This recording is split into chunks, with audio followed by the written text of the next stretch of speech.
Film शुरू होती है और हमें कुछ साल पहले श्रीलंका का मानकुलम दिखाया जाता है, जहां हमें आज देवनाथन की बेटी श्यामा की दिलीपन से शादी दिखाई जाती है।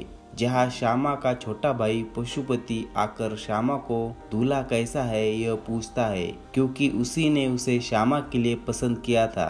फिर श्यामा और दिलीपन की शादी होती है। दोनों बहुत खुश होते हैं। कुछ दिन जाने के बाद श्यामा और दिलीपन गांव के एक छोटे मंदिर में जाते हैं। तब मजाक में श्यामा दिलीपन से कहती है कि उसने भगवान से 8 बच्चे मांगे हैं। इस पर दिलीपन उसे कहता है कि वो अब भी एक भी बच्चा नहीं चाहता और फिर नाराज होकर वहां से चला जाता है। श्यामा को कुछ भी समझ नहीं आता कि वो ऐसा क्यों चाहता है।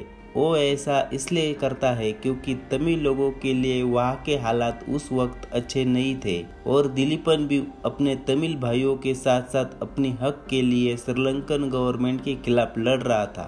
फिर दिलीपन उसे कहता है कि जब हमारे देश में शांति होगी उसके बाद ही मैं अपने बच्चे को इस दुनिया में लाना चाहूँगा, उससे पहले नहीं। एक दिन दिलीपन और श्यामा जंगल में होते हैं। तब वहाँ श्रीलंकन आर्मी के जवान आते हैं। फिर दोनों एक जगह छुप जाते हैं और दिलीपन श्यामा को अपने पिता के पास जाने के लिए कहता है। हालांकि श्यामा दिलीपन को छोड़कर नहीं जाना चाहती थी, पर दिलीपन उसे कहता है कि मुझे जाना होगा क्योंकि हमें इस आर्मी को रोकना होगा। फिर दिलीपन एक दिशा की ओर भागता है और श्यामा दूसरी दिशा में भागती है और फिर एक आखिरी बार श्यामा अपने पति दिलीपन को दूर से देखती है और फिर अपने पेट पर हाथ फेरती है। तब हमें पता चलता है कि वो पेट से होती है। आगे श्यामा उसके पिताजी और बाकी लोगों के साथ गांव छोड़कर जा रहे थे, पर श्यामा वो जगह छोड़कर नहीं जाना चाहती थी जहां वो पैदा हुई थी और वो वहीं रुककर दिलीपन का इंतजार करना चाहती थी, पर पिताजी उसे समझाकर बोट में बिठाते हैं। तब एक आदमी श्यामा को देखकर उसे बताता है कि कुछ लोगों ने दिलीपन को वाउनिया जंगल में जख्मी हालत में देखा है और बताता है कि वो गोलियां लगने से जख्मी हो गया है। तब श्यामा बोट को वापस मोड़ने के लिए कहती है, पर दूसरे लोग ऐसा नहीं करते। फिर हमें दिलीपन के साथ क्या हुआ फिल्म में आगे कुछ भी नहीं बताया। इसका मतलब वो श्रीलंकन आर्मी के खिलाफ लड़ते हुए मारा गया था। आगे हमें रामेश्वरम का रिफ्यूजी कैंप दिखाया जाता है, जहाँ पर श्यामा को लेबर पेन शुरू होता है। तब कुछ महिलाएं उसकी डिलीवरी कराने एक रूम में लेकर जाती है। अब स्टोरी कुछ साल आगे शिफ्ट होती है और चेन्नई सिटी दिखाया जाता है, जहां हमें 5th क्लास में पढ़ने वाली, बहुत ज्यादा हंसने खेलने वाली और थोड़ी सी स्पॉइल अमुदा को दिखाया जाता है। फिर वो हमें अपने बारे में बताते हुए कहती है कि वो एक बहुत बड़ी साइंटिस्ट होना चाहती है और नासा में काम करके वर्ल्ड फेमस होना चाहती है। आगे वो हमें उसके फैमिली के बारे में बताने लगती है और कहती है कि उसके पिता का नाम तिरुचेल्वन है और वे एक राइटर है, इंजीनियर है और शॉर्ट टेम्पर वाले इंसान है। वो अमुदा की माँ यानी तिरुचेल्वन की वाइफ इंदिरा के नाम से स्टोरीज और इसेज लिखते हैं, पर मुझे समझ में नहीं आता कि वो उसके नाम से क्यों लिखते हैं। अब मेरी माँ वो ऐसी एकलौती है जो मेरे पिता तिरुचेल्वन से नहीं डरती और इंदिरा टीवी पर न्यूज एंकर होती है। और अमुदा को 2 भाई होते हैं, एक का नाम विनयन और दूसरे का नाम अखिलन। फिर उसके माँ के फादर टी गणेशन, वो एक रिटायर्ड तहसीलदार होते हैं। फिर कमली आत्या उसके फादर की सिस्टर, उसके पति अंकल जेके और उनकी बेटी आनंदी और बेटा प्रदीप। आज अमुदा का बर्थडे होता है, इसलिए सुबह सुबह ही इंदिरा उसे हैप्पी बर्थडे कहती है और थोड़ी देर बाद उसके नाना भी उसे बर्थडे होने के कारण 50 रुपए चुपके से देते हैं और कहते हैं कि तुम्हें जो चाहिए वो इन पैसों से खरीद लो, बस अपने माता पिता को मत बताना। फिर इंदिरा तिरुचेल्वन के पास आती है और उसे याद दिलाती है कि आज अमुदा 9 साल की हो गई है और हमने तय किया था कि हम अमुदा को उसके 90वें बर्थडे के दिन उसे सच बताएंगे। फिर तिरु उसे कहता है कि मैं उसे शाम के वक्त बताऊंगा।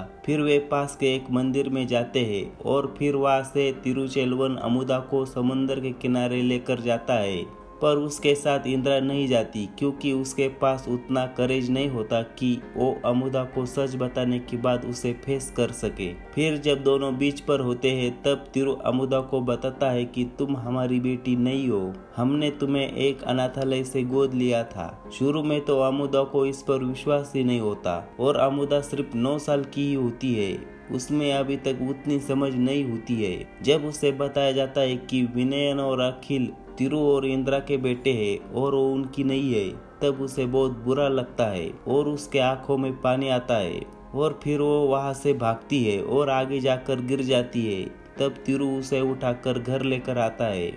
घर आने पर जब नाना अमुदा को रोती हुई देखते हैं तब उसे बताया जाता है कि आज उन्होंने अमुदा को सच बता दिया है। तब वे उन्हें कहते हैं कि आप पागल हो, इतने जल्दी बताने की क्या जरूरत थी, वो अभी बच्ची है। तब इंदिरा भी परेशान होती है कि उसने अमुदा को अभी बताकर सही किया या नहीं। इस पर तिरु उसे कहता है कि हमने सही किया है, क्योंकि कल अगर उसे किसी दूसरे आदमी से पता चलता तो वो हमारे बारे में क्या सोचती। और फिर अपनी वाइफ इंदिरा को वो परेशान देखकर उसे बताता है कि वो जब टेंस होती है तब और भी ज्यादा खूबसूरत दिखती है। आगे जब इंदिरा अमुदा को खाना खिला रही थी तब अमुदा अपनी माँ से कहती है कि क्या विनय और अखिल को पता है कि मैं उनकी असली सिस्टर नहीं हूँ। तब इंदिरा उसे कहती है कि नहीं। इस पर अमुदा इंदिरा से कहती है कि प्लीज उन्हें मत बताना, नहीं तो वो मुझे हेट करेंगे। इस पर इंदिरा उसे समझाती है कि ऐसा कुछ भी नहीं होगा। और फिर अमुदा इंदिरा को बहुत सारे सवाल पूछती है कि क्या वो डस्टबिन में मिली थी और उसके असली माता पिता कौन है। इस पर इंदिरा उसे बताती है कि हम ही तुम्हारे माता पिता है। और आखिर में अमुदा उसे कहती है कि आपको यह बात मुझे अभी नहीं बतानी थी। अगले दिन अमुदा स्कूल से कहीं चली जाती है। बहुत जगह ढूंढने पर वो नहीं मिलती। फिर घर पर कमली आत्या और उसके पति अंकल जेके भी आते हैं और अब उन्हें भी पता चलता है कि उन्होंने अमुदा को सच बता दिया है। फिर थोड़ी देर बाद पेरम्बूर रेलवे स्टेशन से एक फोन आता है और बताया जाता है कि आपकी बेटी अमुदा यहाँ आकर बैठी है। फिर सब उसे लेने रेलवे स्टेशन पर जाते हैं और उसे घर लेकर आते हैं। इंदिरा अमुदा पर थोड़ी नाराज होती है क्योंकि वो बिना बताए कहीं चली गई थी और उसने उन्हें बहुत रुलाया। और अब अमुदा इंदिरा को कसम खाकर कहती है कि वो अब ऐसा कभी नहीं करेगी और फिर नाराजगी छोड़ने के लिए कहती है। अगले दिन डिनर टेबल पर अमुदा पूछती है कि उसकी असली माँ कहाँ है। तब वे बताते हैं कि उन्हें नहीं पता, वो उसे रामेश्वरम से लाए थे। अब दिन ब दिन अमुदा के सवाल बढ़ने लगते हैं कि मेरी असली माँ कैसी दिखती थी, उसका नाम क्या था, उसने मुझे छोड़ क्यों दिया और आपने मुझे ये अडॉप्ट क्यों किया। फिर तिरु उसे बताता है कि हमने तुम्हें अडॉप्ट नहीं किया बल्कि तुमने हमें अडॉप्ट किया। फिर स्टोरी फ्लैशबैक में जाती है और तिरु बताता है कि जब तुम्हारा जन्म हुआ तब वो उसी रिफ्यूजी कैंप में काम कर रहा था। तब तुमने मुझे लिखने के लिए इंस्पायर किया और फिर मैंने मेरी फर्स्ट स्टोरी तुम्हारे ऊपर लिखी और तुम्हारी वजह से ही मैं और इंदिरा मिले। वो ऐसा कि इंदिरा और तिरु के घर पास पास थे और दोनों मन ही मन एक दूसरे को चाहते भी थे। और वे फर्स्ट स्टोरी भी तिरु ने इंदिरा के नाम से ही लिखी थी, जो इंदिरा पढ़कर खूब रोई थी। उसके बाद इंदिरा तिरु को उस अनाथ बच्ची को देखने की जिद करती है और जब वे दोनों उस बच्ची को देखने जाते हैं तब इंदिरा तिरु को यह एहसास दिलाती है कि सिर्फ उस अनाथ लड़की पर स्टोरी लिखने से काम नहीं होगा, बल्कि कोई ऐसा होना चाहिए जो आगे आकर उसे अडॉप्ट करे। फिर कुछ सोचकर तिरु उसे अडॉप्ट करने की बात अपनी सिस्टर कमला को बताता है। वो यह बात सुनकर ज्यादा खुश नहीं होती। वो बोलती है कि तुम्हारी तो अभी तक शादी भी नहीं हुई, तुम कैसे इसे अडॉप्ट कर सकते हो, चाहे तो तुम मेरी होने वाली बेटी को अडॉप्ट करो। तो उसकी दीदी उस लड़की को अडॉप्ट करने के लिए राजी नहीं थी। फिर अगले दिन जब तिरु काम से वापस आता है तब वो देखता है कि उसकी सिस्टर घर पर नहीं है, इसलिए वो इंदिरा के घर देखने जाता है। तब वो देखता है कि इंदिरा को लड़के देखने वाले आए हैं। फिर वो सामने इंदिरा को देखता है, वे थोड़ी नाराज होती है। फिर दोनों एक दूसरे की आंखों में देखते हैं। फिर तिरु अपने घर चाबी लेकर चला जाता है। अगले कुछ दिन बाद तिरु अपने सिस्टर को जैसे तैसे मना कर और पड़ोसी तहसीलदार गणेशन को अपने साथ लेकर अमुदा को अडॉप्ट करने जाता है। तब उसे बताया जाता है कि वो अभी अनमैरिड है, जिसकी वजह से उसे सोशल वेलफेयर बोर्ड अडॉप्शन की परमिशन नहीं देता। यह सुन तिरु नाराज होता है और उन्हें अमुदा को लिए बिना ही वापस जाना पड़ता है। अगले दिन कुछ सोचकर तिरु इंदिरा के पास आता है और उसे पूछता है कि क्या वो उसके साथ शादी करके अमुदा की माँ बनेगी, और इस पर सोचकर बताने के लिए कहता है। फिर कुछ देर बाद इंदिरा तिरु के घर आकर उसे पूछती है कि क्या दिल से तुम मुझसे शादी करना चाहते हो या तुम्हें अमुदा को अडॉप्ट करना है इसलिए तुम मुझसे शादी करना चाहते हो। फिर तिरु उसे कहता है कि वो उसे बहुत चाहता है। यह सुन इंदिरा भी शादी के लिए हाँ कर देती है। फिर तिरु इंदिरा के पिता गणेशन से इंदिरा का हाथ मांगकर उससे शादी करके अमुदा को अडॉप्ट करता है। पर यह सब कहानी सुनने के बाद भी उस छोटी क्यूरियस अमुदा की लाइफ अब पहले जैसी नहीं रही थी। अब उसे बहुत सारे सवाल परेशान कर रहे थे और उसे उन सारे सवालों के जवाब चाहिए थे, जैसे कि उसकी असली मां का नाम क्या था, वो कैसी दिखती थी, वो उसे छोड़कर क्यों चली गई और गई तो कहाँ गई। तब उसके नाना उसे बताते हैं कि उसकी माँ का नाम श्यामा था और वो श्रीलंका के मानकुलम नाम के एक गांव से थी और वो तुम्हें रामेश्वरम के एक रेड क्रॉस कैंप में छोड़कर चली गई थी। आगे एक दिन अमुदा अपने नाना से स्कूल ट्रिप है ऐसा झूठ कहकर पैसे लेकर कमला हत्या के बेटे प्रदीप के साथ अपने असली माँ श्यामा को ढूंढने रामेश्वरम चुपचाप चली जाती है। फिर दोनों उसी रेड क्रॉस कैंप में जाकर पूछताछ करते हैं। तब उसे पता चलता है कि उसकी माँ श्यामा एक श्रीलंकन रेफ्यूजी थी, पर आगे वो कहाँ गई क्या करती है उसका कोई पता नहीं। पीछे से इनके घर वाले उन्हें ढूंढते हुए गाड़ी से उसी कैंप में पहुंचते हैं। तब तिरु और इंदिरा अमुदा को इधर उधर ढूंढ रहे होते हैं, पर वो उन्हें कहीं दिखाई नहीं देती। तभी अमुदा बीच पर श्रीलंका की तरफ देखती हुई दिखाई देती है। तब दोनों जाकर उससे मिलते हैं। इस बार भी इंदिरा उसे समझाती है कि तुम्हारी माँ इस दुनिया में कहीं भी हो सकती है, तो हम उसे कहाँ ढूंढेंगे, क्या पता वो अभी तक ना रही हो। पर अब तिरु अमुदा से प्रॉमिस करता है कि वो उसकी माँ को ढूंढेगा और उससे उसकी मुलाकात कराएगा। पर अब से वो ऐसे बिना बताए घर से अपनी माँ को ढूंढने अकेली कभी नहीं जाएगी। अब तिरु अमुदा और इंदिरा अमुदा की असली माँ श्यामा को ढूंढने श्रीलंका आते हैं। तब कमला हत्या के पति जीके का एक दोस्त हेरोल्ड विक्रम सिंघे उन्हें रिसीव करने आता है। अब अमुदा को लगता है कि वो जल्द ही अपनी माँ से मिलेगी। और अब हम एक चीज नोटिस करने लगते हैं कि इंदिरा के कैरेक्टर में भी हमें यह इनसिक्योरिटी दिखाई देने लगती है कि जब अमुदा को उसकी माँ मिलेगी तो शायद वो अमुदा को खो देगी। और यहाँ अमुदा भी अब अपनी असली माँ से जल्द ही मिलने वाली है, इसलिए वो इंदिरा का कहना नहीं मानती और इंदिरा से थोड़ी दूरी बनाने लगती है।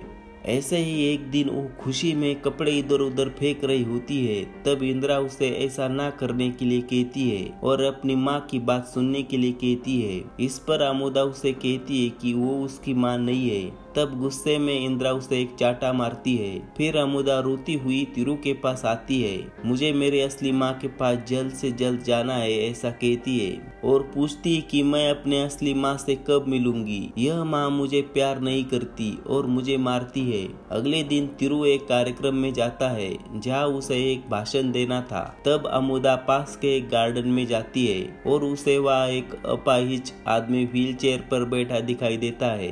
वो उसे देखकर पहचान लेती है कि वो एक तमिल है। फिर वो उससे बातें करने लगती है और आखिर में बताती है कि जब आप कभी मद्रास आएंगे तो हमारे घर जरूर आना। फिर उसे वो अपना एड्रेस बताती है। तभी वो व्हीलचेयर पर बैठा हुआ आदमी सामने से आ रही आर्मी के गाड़ी पर चढ़ जाता है और खुद को बम से उड़ाता है, जिससे एक बहुत बड़ा धमाका होता है और इसमें अमुदा भी थोड़ी घायल होती है। फिर वो दूसरे दिन मानुकुलम अपनी माँ को ढूंढने जाते हैं। यहाँ इंदिरा को अपने पीछे छोड़ाए 2 बेटे और बूढ़े पिता की भी फिक्र होती है। मानुकुलम आने के बाद वे देखते हैं कि यहाँ की स्थिति बहुत खराब होती है।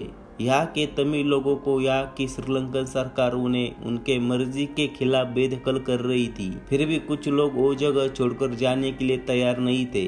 इसलिए उन पर फायरिंग और बम बरसाए जाते हैं। फिर हेरोड विक्रमसिंहे उन्हें आकर बचाता है और सेफ जगह लेकर जाता है। दूसरे दिन जब तिरुमानुकुलम जाता है तब वो देखता है कि सारा गांव बर्बाद हो चुका है। दूसरी तरफ इंदिरा घर फोन लगाती है। तब विनय अपनी माँ को घर जल्द आने के लिए कहता है और अमुदा को भला बुरा कहता है क्योंकि उसकी वजह से उसकी माँ को उससे दूर जाना पड़ा। यह सुन अमुदा दुखी होकर चली जाती है और जब अखिल फोन पर रोने लगता है तब इंदिरा को भी रोना आता है क्योंकि अखिल सबसे छोटा होता है। दूसरी तरफ अमुदा नाराज होकर जब जंगल की तरफ जाती है तब वो जंगल में छोटे छोटे बच्चों को हाथ में बंदूक लिए देखती है और यह देख वो भागकर वापस आती है। दूसरी तरफ तमिल लिबरेशन आर्मी के लोग जिनका लीडर पशुपति जो श्यामा का भाई होता है वे तिरु और हेरोड को पकड़ लेते हैं और जब उन्हें पता चलता है कि तिरु एक फेमस तमिल राइटर है तब वे उसे छोड़ देते हैं। पर जब वे हेरोड को सिंगाला होने के कारण मारने लगते हैं तब तिरु उसे बचाता है और कहता है कि वो उसे श्यामा नाम के औरत को ढूंढने में मेरी मदद कर रहा है। पशुपति श्यामा का भाई होने के कारण वो पूछता है कि तुम लोग श्यामा को क्यों ढूंढ रहे हो। तब तिरु बताता है कि हमने उसकी बेटी को गोद लिया था और अब हम उसे उससे मिलवाने लाए हैं और छोटी लड़की अपनी माँ से मिलना चाहती है। तब हेरोड आगे आकर पशुपति से पूछता है कि क्या तुम श्यामा को जानते हो। तब वो हाँ कहता है। अगले दिन में यह खुशखबर हेरोड अमुदा और इंदिरा को देता है। फिर अमुदा अपने पिता तिरु से पूछती है कि क्या आपने उसे देखा। तो तिरु कहता है कि नहीं, पर उसके भाई को देखा। उसने हमें कल सुब्रमण्यम पार्क में आने के लिए कहा है। फिर पशुपति जंगल में जाकर श्यामा से मिलता है और उसे बताता है कि इंडिया से तुमसे मिलने एक फैमिली आई है जिसे वो मानुकुलम में मिला। वो एक फेमस राइटर है और उनके साथ जो छोटी लड़की है वो तुम्हारी बेटी है और वे कल सुब्रमण्यम पार्क में तुम्हारा इंतजार करने वाले हैं। इस पर श्यामा अपने भाई से कहती है कि वो उनसे मिलना नहीं चाहती क्योंकि वो यहाँ के 300 बच्चों को ही अपने बच्चे मानती है और वहाँ से चली जाती है। उसका भाई उसे समझाने लगता है पर वो नहीं मानती। दूसरे दिन हम देखते हैं कि अमुदा के साथ सब पार्क में श्यामा का इंतजार कर रहे होते हैं। बहुत देर होने के बाद भी कोई नहीं आता। फिर इंदिरा कहती है कि मुझे लगता है कि वो नहीं आएंगे। इस पर अमुदा कहती है कि नहीं, वो जरूर आएंगे। पर थोड़ी देर में वहाँ बहुत सारी आर्मी गाड़ियाँ लेकर आती है, इसलिए हेरोड उन्हें वहां से चलने के लिए कहता है क्योंकि अब वहां कभी भी फायरिंग हो सकती है। पर अमुदा वहां से जाने के लिए तैयार नहीं होती और वो रोने लगती है। तभी वहां तमिल लिबरेशन और श्रीलंकन आर्मी के बीच फायरिंग शुरू होती है और एक गोली इंदिरा के कंधे पर भी लगती है और वे जैसे तैसे गाड़ी में बैठकर वापस आते हैं। अब एक चर्च में सब पर इलाज होता है और सब थोड़े थोड़े घायल हुए थे। तब अमुदा अपनी माँ इंदिरा को घायल देख अपने पिता तिरु से कहती है कि हम अपने घर चलते हैं, अब उसे यहाँ और नहीं रहना है। फिर वे वापस चेन्नई आने के लिए गाड़ी से एयरपोर्ट की तरफ जाने लगते हैं। तब इंदिरा कहती है कि क्यों ना हम सुब्रमण्यम पार्क से होकर एयरपोर्ट जाए। पर अब अमुदा अपनी माँ से कहती है कि नहीं, कल आपको वहाँ गोली लगी थी, आज फिर हम वहाँ नहीं जाएंगे। फिर इंदिरा तिरु और हेरोड से कहती है कि वहाँ कोई नीचे नहीं उतरेगा और सब कार में ही बैठे रहेंगे। फिर कार पार्क में जाकर थोड़ी देर रुकती है। सब पार्क में इधर उधर देखते हैं, उन्हें कोई दिखाई नहीं देता। फिर अमुदा कार निकालने के लिए कहती है। तभी इंदिरा दूर से एक रिक्शा को आती हुई दिखती है और हेरोड को कार रोकने के लिए कहती है।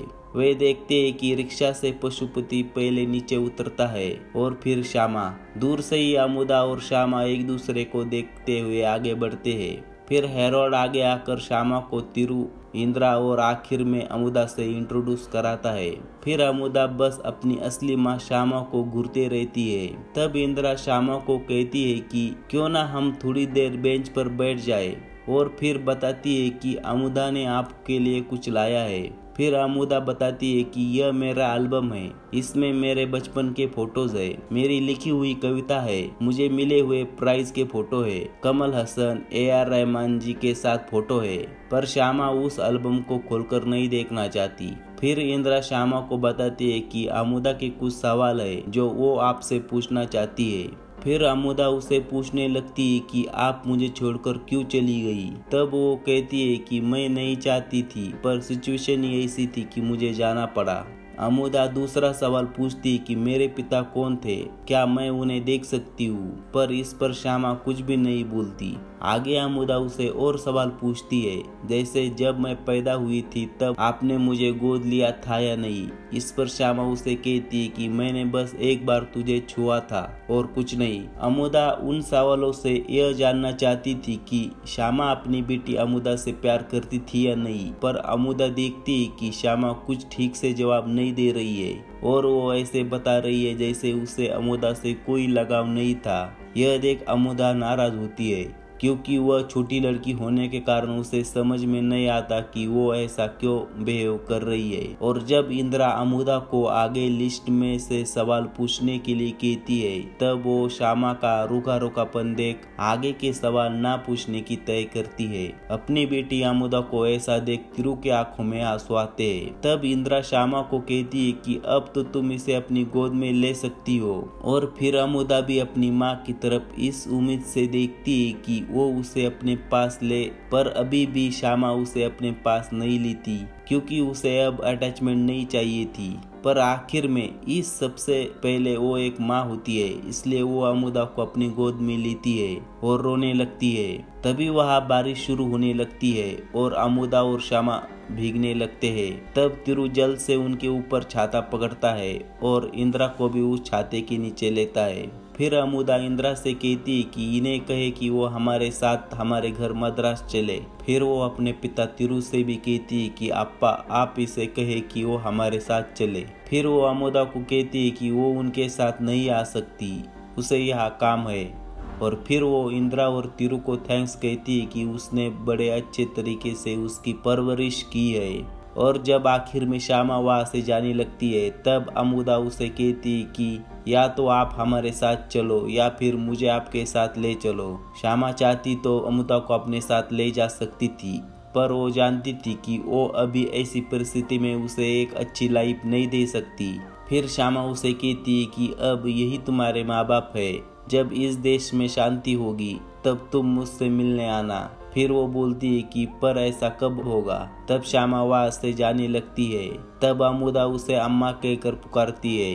तब श्यामा उसे कहती है कि मुझे अम्मा कहकर मत पुकारो, मैं नहीं जा पाऊंगी। अब अमुदा को भी पता चलता है कि उसकी माँ और वो चाह कर भी एक नहीं हो सकते। तो अमुदा अपनी माँ से कहती है कि एक आखिरी बार मुझे अपने गले से लगा लो, फिर तुम चली जाना। फिर श्यामा आखिरी बार अमुदा को गले लगाकर उसके गालों पर चूमती है और उसका एल्बम लेकर चली जाती है और इसी पर फिल्म खत्म होती है।